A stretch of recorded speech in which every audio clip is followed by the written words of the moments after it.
Hata hii sheria basi, hii sheria ambayo inadaiwa kwamba ndio ambayo inatoa haki ya kificho ambayo ilitungwa mwaka 2018, sheria hiyo haijawahi kuchapishwa katika gazeti maalum la serikali.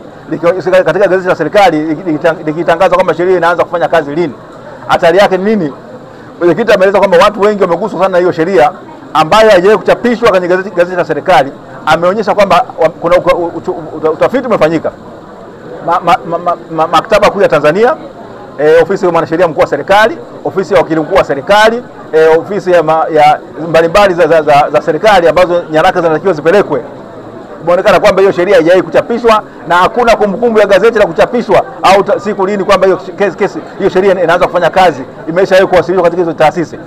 Ukienda kule maktaba kuu utapata, ukienda katika ofisi ya mwanasheria mkuu wa serikali hautapata, ukija hapa mahakama kuu ya Tanzania hapa Dar es Salaam hapa hautaipata hiyo sheria, hilo gazeti. Mwisho wa siku ni kwamba hii sheria ambayo imekuwa inatumika kinyume cha sheria inavyoagiza kwamba lazima sheria yenyewe itangaze lini itaanza kufanya kazi, au basi ionekane kwamba kuna sheria nyingine itaitangazia kwamba inatakiwa kufanya kazi na iwe mwasilishwa bungeni.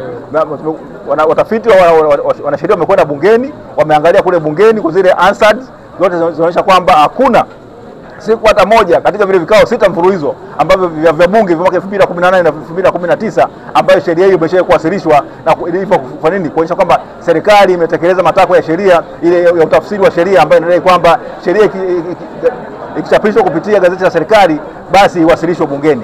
Hicho hakijafanyika. Sasa baada ya haya yote basi mawakili wa serikali wamesema kwamba wao wanahitaji muda mrefu kwa kidogo kufanya utafiti kupita sehemu zote hizo ambazo mwenyekiti amezitaja, ina wao waweze kutoa majibu yanayotosheleza. Sasa kutokana na hivyo basi mahakama imesema kwamba imekubaliana na hoja ya serikali kwamba inahitaji muda wa kuweza kuwapatia muda mrefu kidogo wao kufanya utafiti huo, lakini kikao hiki cha kesi leo ndio siku yake ya mwisho.